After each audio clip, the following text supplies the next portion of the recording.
Well, hey there, American Farmsteadhers. This is Jenny with the Gramstead Family Farm. And Donna with Hazel Bell Farm. And we are coming to y'all from Northeast Florida as two American Farmsteadhers doing our best to grow our own food and share our homesteading experiences with you in hopes that you'll grow a little food of your own. Yeah. This week we want to talk about why new gardeners fail at the garden, right? Yeah. The top reasons why gardens fail.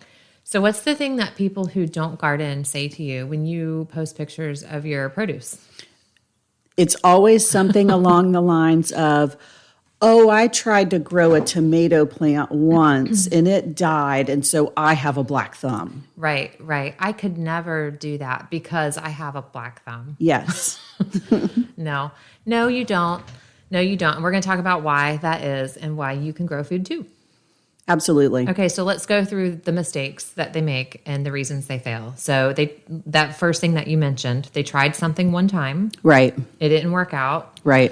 They didn't take care of it or they overly loved it or something like that. And it didn't thrive. They didn't have success. And so they can't garden and they quit. Yeah. Right.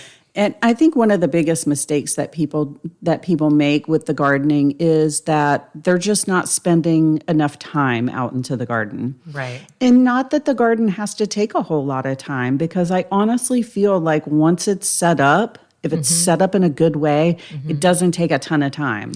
Yeah. And this is big gardener people telling you, like, we have large gardens, large growing spaces saying this, like, we have a big push, like where there's a busy season. Yes. But like right now, everything's in.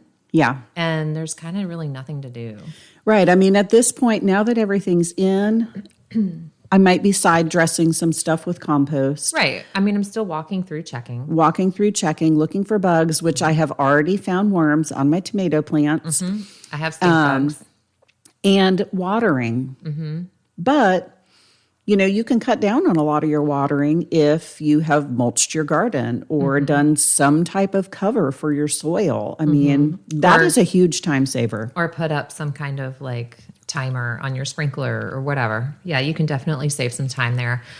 So yeah, not making your garden the priority is, I think, the biggest problem people have. Right. Like if you really have the desire to grow food and grow a garden and that desire is really there, you will be successful.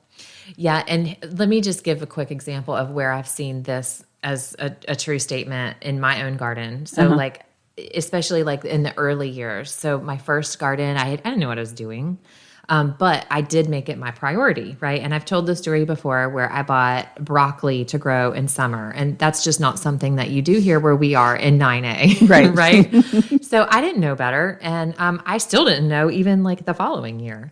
So I bought broccoli. I somehow lucked out. Like I had beginner's luck. Right. And I think this is like something funny too, that everybody seems to have some kind of beginner's luck with something in their garden. And I think that keeps us going, which is great. But then the second year, I tried to do broccoli again in the summer, and it didn't go well. I had actually moved the garden, and I think that was the saving grace for that first year. Yeah. But like, I don't know. I've done this over and over again where I'm like, okay, now I want to grow this. And I don't like roselle. I don't know anything about it. I research it to death, and I have that first year success because it was the priority, right? I knew how to feed it. I knew how much light it needed. I knew the soil kind, I knew all the things. I totally babied those roselle plants and had an amazing first year harvest. Yeah. The second year I got cocky, right? Oh, I can do this. I got this. And it wasn't my priority. Like something else was my priority. Right. And I got almost no roselle. Yeah. So like I've seen that over and over again with just myself. Yeah. And in other gardeners as well. So like make it your priority. Yeah. Make it the priority. And do your research on what grows at a certain time of year. Because honestly, I stopped by across the street from our feed mill. There's the Ace Hardware that always has like nice plants and stuff like that. So I always stop in through there whenever I go to get feed. And when I was there, I was looking for stuff for the spring and summer garden, but yet their shelves were still full of cabbage, collards, cilantro. It was all the stuff, right? It was all the stuff that was left over that they didn't sell for people for their winter gardens. And that stuff was still on the shelves. So an unsuspecting new gardener would go in there and go, oh, I can grow collards in the Right. summer. Well, no. Not so much. Not so much. Right. It's- You might struggle with that. Winter's going to be much better. Yeah, I agree. And even if you do, it's not going to taste as good. Yeah, no, they're going to be bitter. Yeah, it's not going to be good. Yeah. So, and I mean, that's kind of tough when you're a new gardener. Like, you don't know. Maybe none of your friends are gardening. So, Right. you really need to find, like, I mean, there's a lot of good groups online. I know on Facebook, I'm part of a vegetable gardening group that is specific to my zone. Right. So there's lots of ways to get the information. You just got to make sure you're getting it. Yeah, that's something that bothers me about the big box stores, especially. Yeah. And the way they You sell. see it a lot. Yeah, plants or like onions. So right now you're seeing a lot of onion sets out for sale. Right. It is not the time of year to do that here. No, I put my onions in November. Right. We grow them over winter. So, but again, unsuspecting new gardeners, they wouldn't know that. You wouldn't naturally know that. So, Yeah. And that was me. With Right, the broccoli. with your broccoli. Right. Again, beginners like that. I think what happened was, and I was actually just considering, like, remember that first year garden when you grew all that broccoli? How did you do that? And I was a busy young working mama. And I often turned the sprinkler on and forgot about it. So I think they got like extra water. And Right. the where the garden was placed, it got like maybe 3 hours of sun a day because I didn't know. yeah. Yeah. So, and it was all cow pen dirt.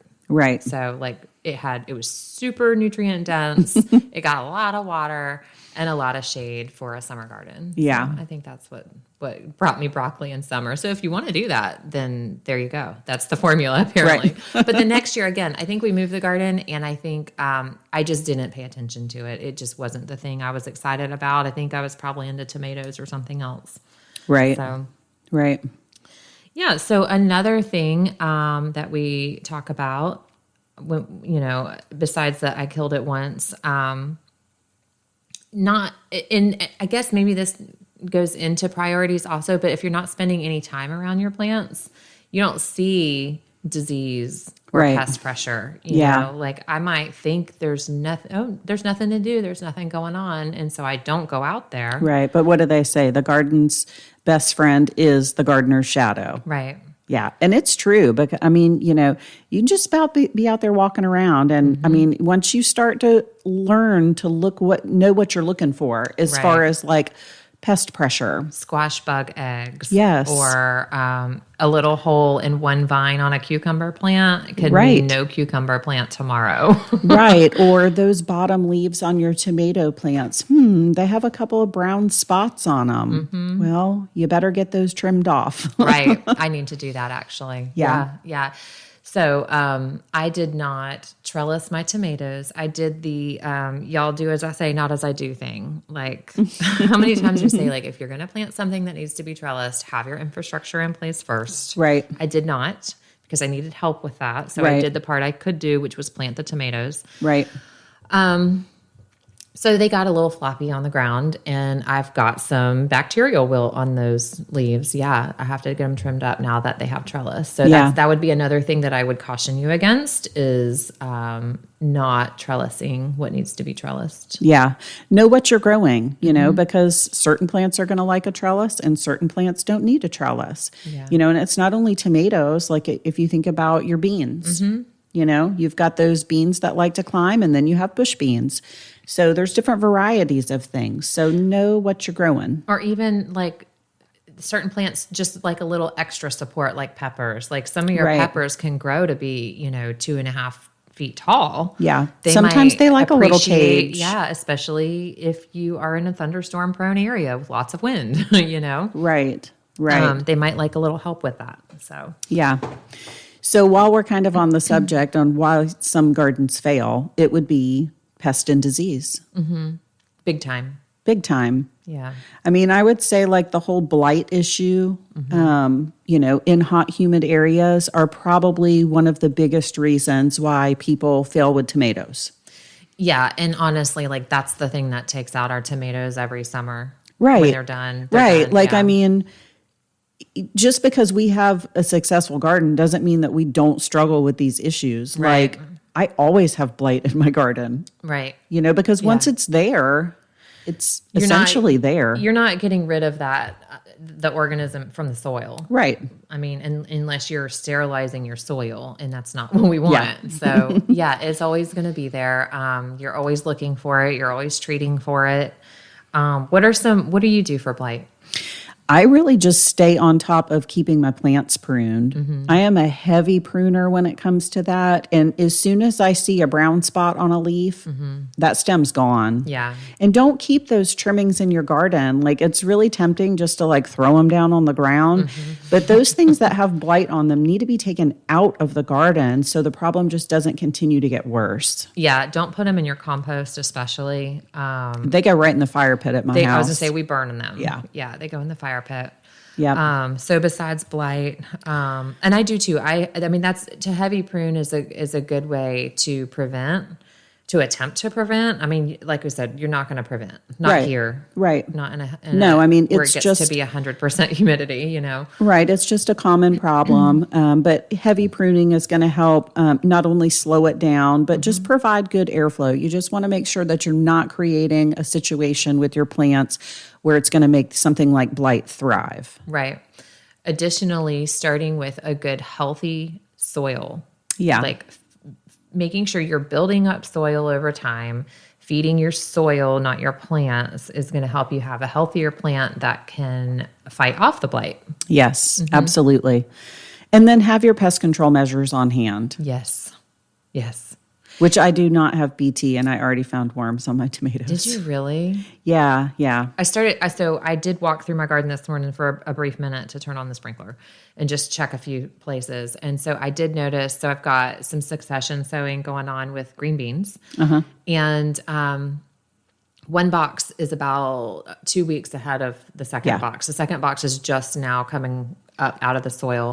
And I looked over at the first one. So they're like 2 weeks old. Like, oh, they're so cute. I love those little baby plants. They've got their true leaves come in. They're starting to, get big. And this is when I usually see the little, are they army worms that come into green beans? Is that what it is? And they they make a little cocoon on the leaves. Yes, right? they fold over part of the leaf. Right. And they eat at them. They cut them and fold them over, and you end up having to squish a bunch of little baby caterpillars in your fingers. It's gross. But they will take out your crop. Right. And so I realized as soon as I saw like all this great little stand of bean plants, I was like, oh, now's the time to start watching. So as soon as I see a couple, I will probably treat that with a BT. BT. Yeah. Yeah.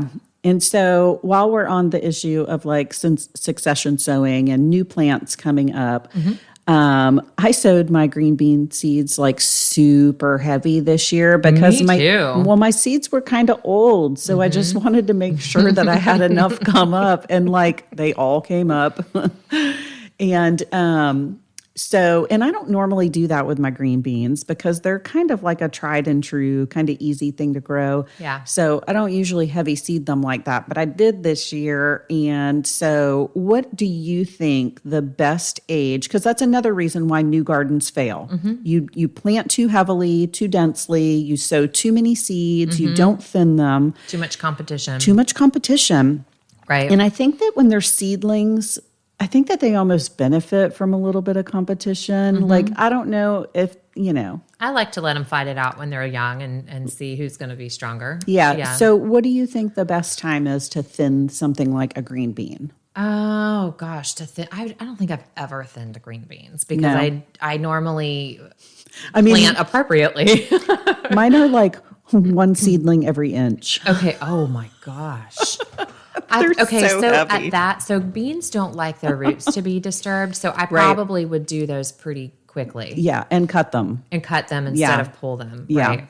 So, and the thing, so it's funny that we're talking so much on green beans and that you say you need to thin them. So when I started to get serious about gardening, I started the Mel Bartholomew's Square Foot Gardening. Yeah. Like I checked out the book from the library. I think like back to back time. I should have bought the book, but we were broke. Right. So there was no buying of books.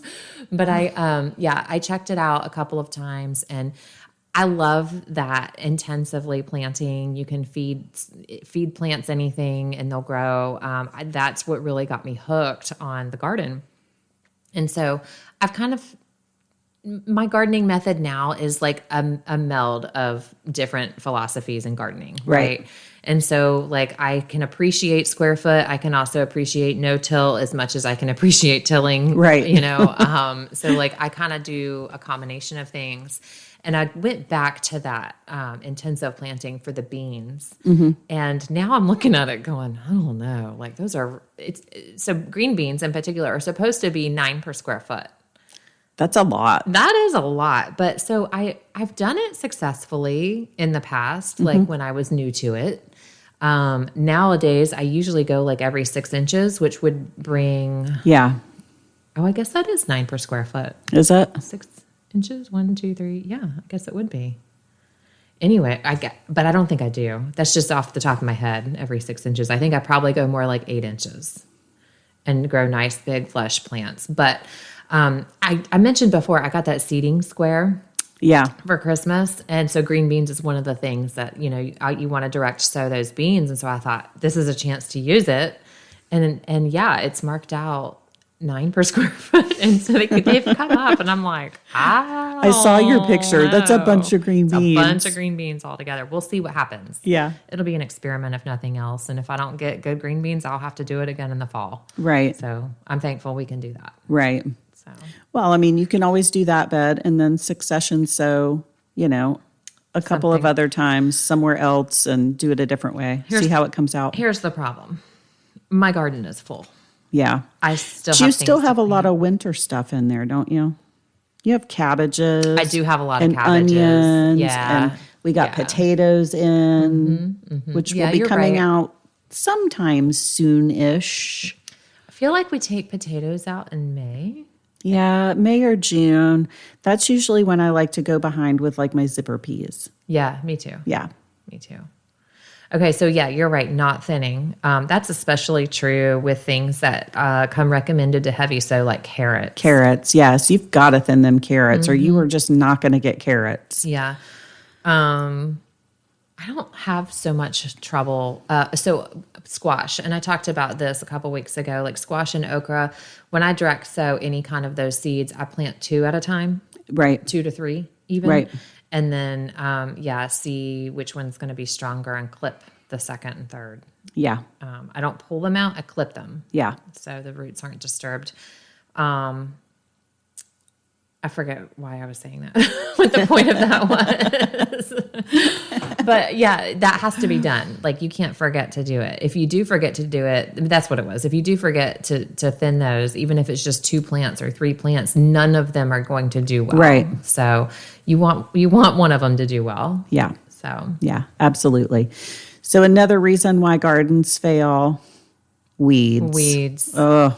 This is the bane of my existence in the garden. The weeds. Yeah, the weeds in the grass. Like sometimes, if you let it get ahead of you, it's really hard to get it back that season. I mean, at the end of the season, you can always tarp it, which my tarp is my best friend in my garden because of the weeds in the grass.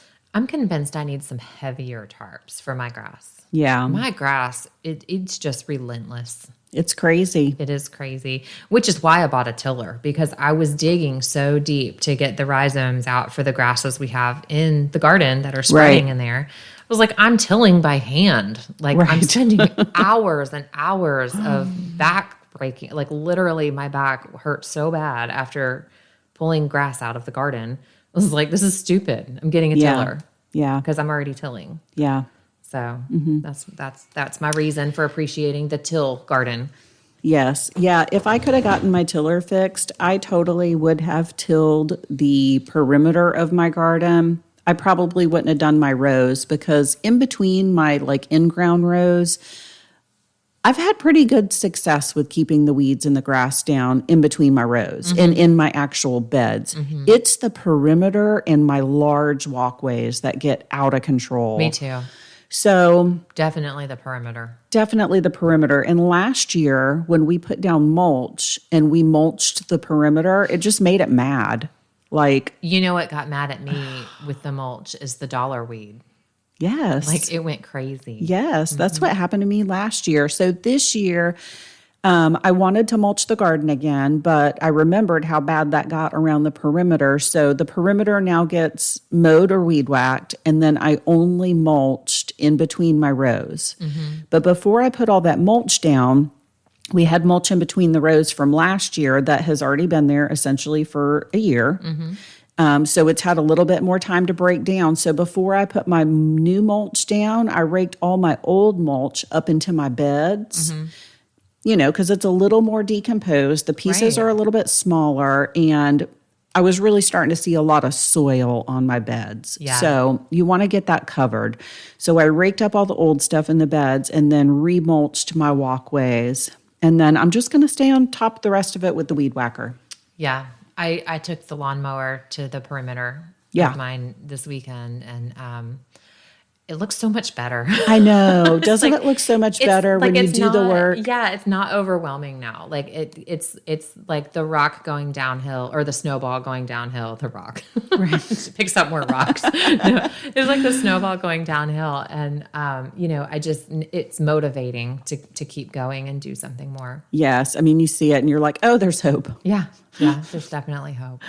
Yeah. So, yeah, weeds and grass is definitely one of the reasons why a lot of new gardeners fail, or gardens just in general. Doesn't even have to be a new gardener. Gardens in general. I'm not a new gardener, and I'm fighting it, man. Fighting it every year. All the time. So, things like that, things like, looking for pests or pruning or weeding, put stuff like that on a schedule. Watering. Watering, yes. I mean, right now I know that I'm only having to water my tomato plants like once every like 3 or 4 days because they are so heavily mulched. And so it's all just on a schedule now. So pick a day for every task. Or I know at one point you were doing zones in your garden. I was. I'm not able to keep that up. Yeah. Like I want to. I mean, in theory, it's great. On paper, it's great. But in real life, it's not. It doesn't work. Yeah, see, I do better with picking a task for a day. Tuesday is bug day. Wednesday is pull weeds. Right. And you don't have to commit a whole lot of time to it. If you can go out there for 30 minutes and just put a little dent in it, like every little bit helps. Get yourself a scuffle hoe, or Yes. it's also called a stirrup hoe or a hula hoe. So the other night, just went out there. It was like after dinner, before dark, had a little bit of time, walked through the garden with my scuffle hoe, and in about 20 minutes, I had all of my walkways Yes. on the in-ground garden done, all of my beds done in the whole garden. Yeah. So, I mean, it really, if you stay on top of it, you can do it in no time and not have to think that you're spending a whole day weeding a garden. Right. Yeah. And the scuffle hoe, I mean, you can put a major dent in your little tiny weeds, but you just got to, like you said, you got to stay on top of it. You got to get them when they're small. And I have learned that the scuffle hoe works the best when it's really hot and really dry out. Like, don't go out there and try to scuffle hoe after a rain, because Right. everything's just going to reroot unless you pick out every little thing. Yeah. But if you're running your scuffle hoe when your soil is really dry and hot, those things aren't going to reroot. No, they dry out. Yep. So I mentioned the watering. You mentioned putting it on a schedule. So not just underwatering, but another problem Yes. we see is overwatering. Overwatering. And I'm very guilty of overwatering peppers in particular. Are you? I am. Yeah. And then they're not hot like you like. All right, I know. And so that's one thing that I'm really trying to focus on with my peppers this year, is just stressing them a little bit and making sure they're dried out before they get watered again. So, because I like to walk around and water the garden, Yeah. especially with my new watering wand. I just love it. There's nothing like a new toy to make you want to work, right? Yeah. Well, I mean, it's just nice being out in the garden. Yeah. Well, I like to just be out there to water, Yeah.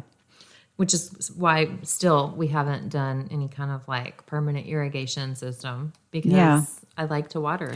Yeah. I mean, I did the permanent irrigation for about 3 years, and I found that my bug problem was a lot worse with the permanent irrigation because I wasn't in the garden as much. I would just walk up to the spigot and turn it on, and then I would go back inside. Right. So, you miss a lot when you do those convenience type things. Right. But those convenient things are really convenient sometimes. Well, I mean, I'll tell you, I have a sprinkler on my garden right now while we're talking because I don't have the time to be out there today, and stuff has to get watered today, Right. or it's going to die. So Yeah. that's just the way it is. It's the way it is sometimes. So, Yep. I think that it has its pros and its cons. Yep. How about fertilizing or keeping a healthy soil, not feeding the soil, not feeding the plants, not feeding the soil? They go hand in hand. They go hand in hand. And I really feel like if somebody really wants to be serious about gardening, you got to have a good source of compost or learn to make your own and make it on a regular basis, because having compost that's ready to go where you can just walk around and side dress stuff. You can add that to the day that you walk around and check everything for bugs. Right. Give everybody a handful of compost. Right. Yeah, that's a good point. Even if you can't make it, and this is fine if you have a small garden. I mean, it's fine if that's what you choose. It's fine regardless. Whatever. But I wouldn't do this for my size garden, but just to keep some bagged compost on hand. Absolutely. Absolutely.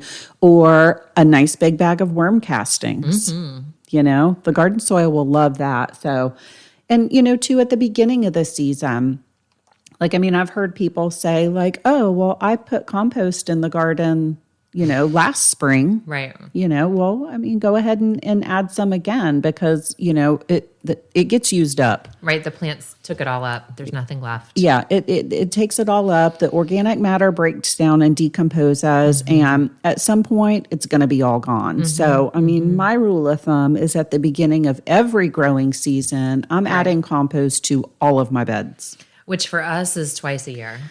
Right, twice a year. Right. Yep. In the spring and then in the fall whenever I'm prepping for winter. I agree.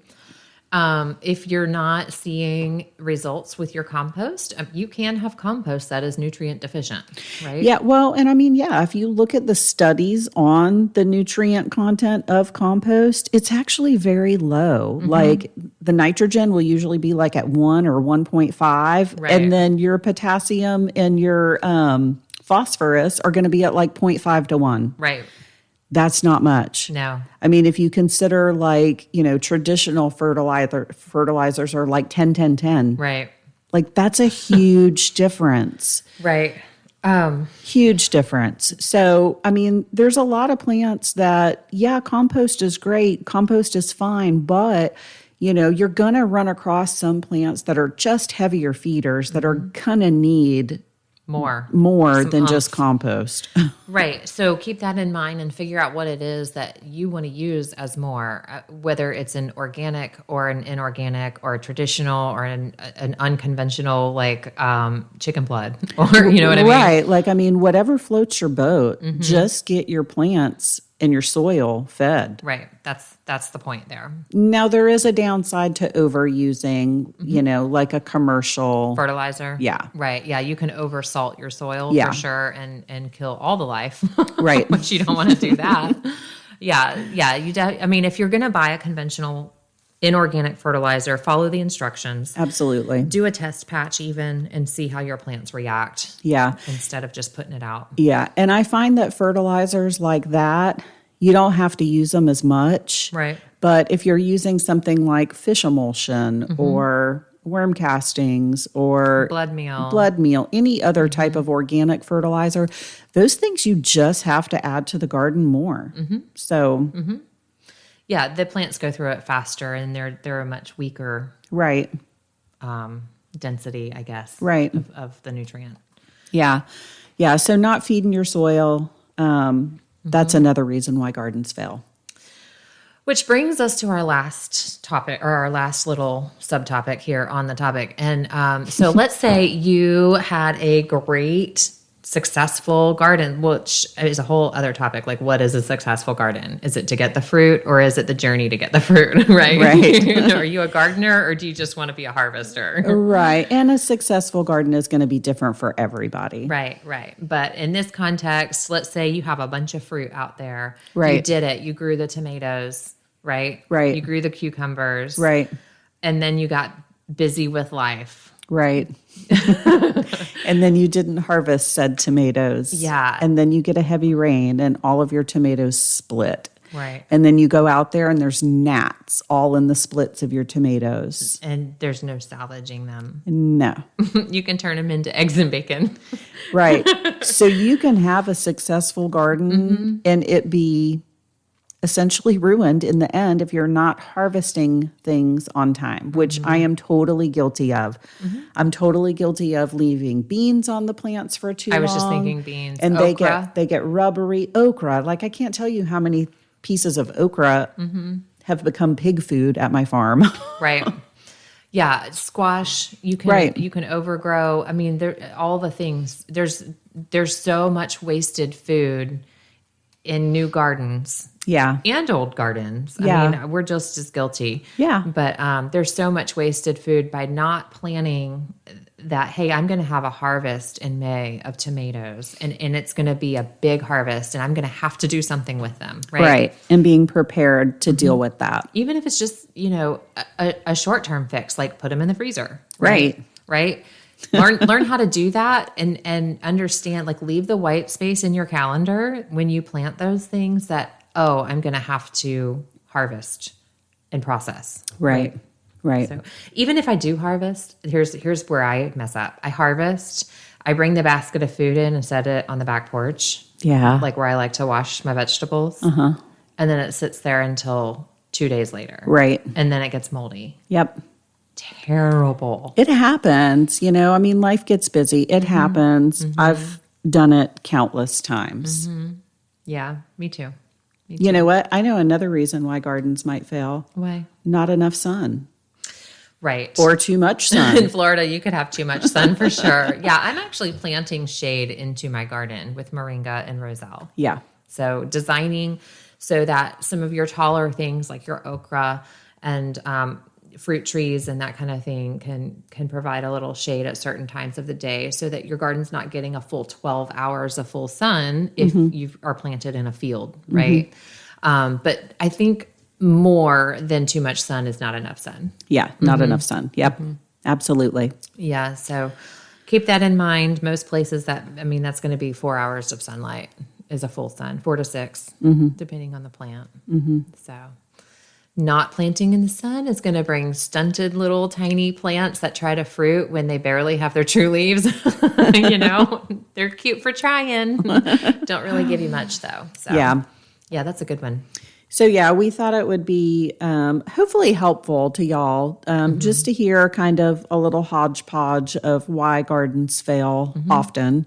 And, hopefully it'll help y'all kind of mitigate some of this. And regardless, don't be afraid to fail. Just get out there and put some plants in the ground as best as you know how, according to whatever way works for you, and just see how it goes. Because the only fail is saying, I have black thumbs and Right. quitting. That's the fail. Yeah, and quitting and not doing it all. Right. If you can fail and you can learn from it, it's not necessarily a failure. No, you're failing forward. Yep. All right, guys, so get out there planting. Yes. We'll talk to y'all next week. And I have no idea what we're going to talk about. All right, until then. Later, y'all. Bye-bye.